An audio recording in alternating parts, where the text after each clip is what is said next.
Hello guys, welcome back to my channel, and in today's session we are going to learn about functions in Python. So let's get started.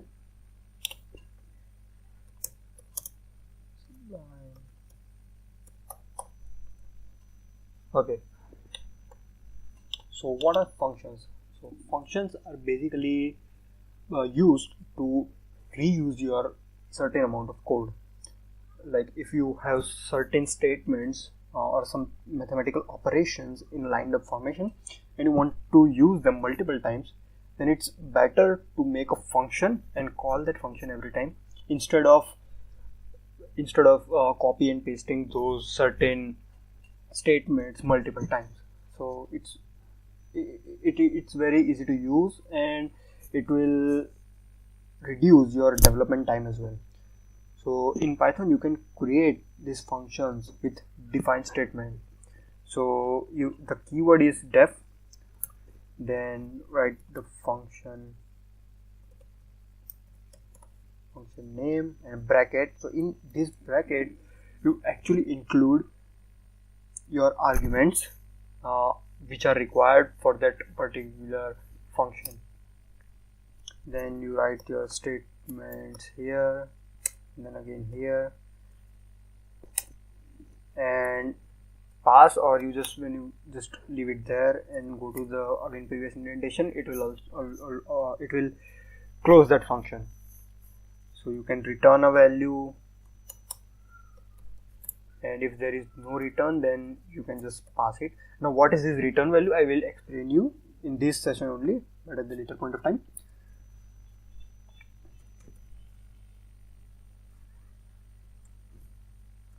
Okay, so function name.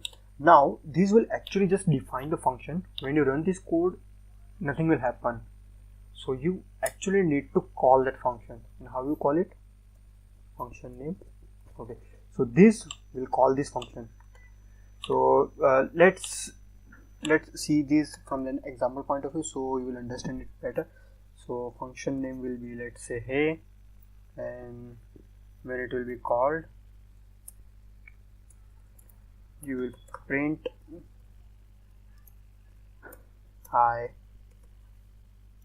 Salman. Okay,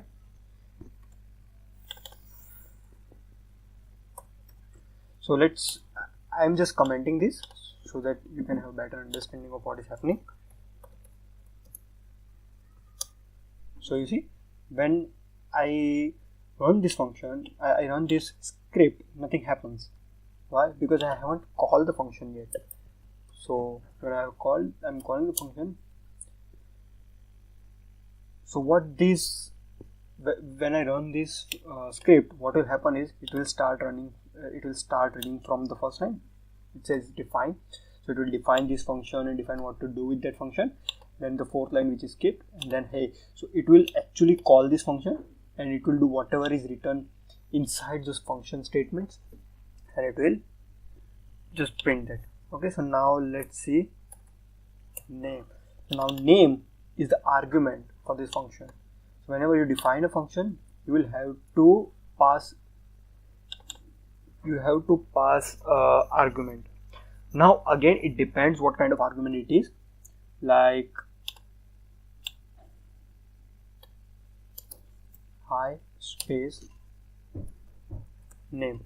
So this name is like my name is Saumil. So when I pass Saumil here, what I will do is hey function call with the argument Saumil, and now whenever it goes here, it's name. So this is a variable inside this function, and this name will have value which is Saumil in string. So see hi Saumil. Now you can also do various things like hey A, hey B. Okay, so you see hi Saumil, hi A, hi B. So this name is given from here. Now there can be multiple number of arguments as well, like name 1, name 2, name 3. Okay, so you can just type this, that name 1, plus comma name2 plus comma let's say and name3 plus our friends. Okay, so sound like instead of this let's write a comma b comma c. So what it will do is the three arguments a, b and c will be passed to the function a.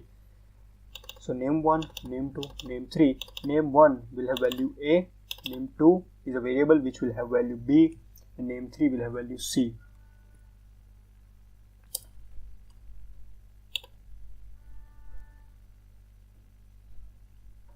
And c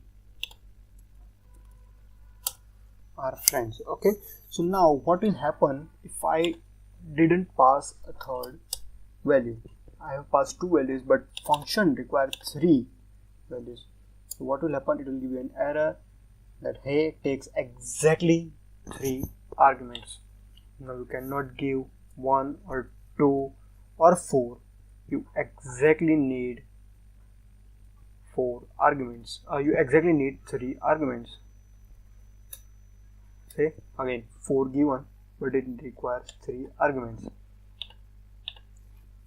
So that's the main thing.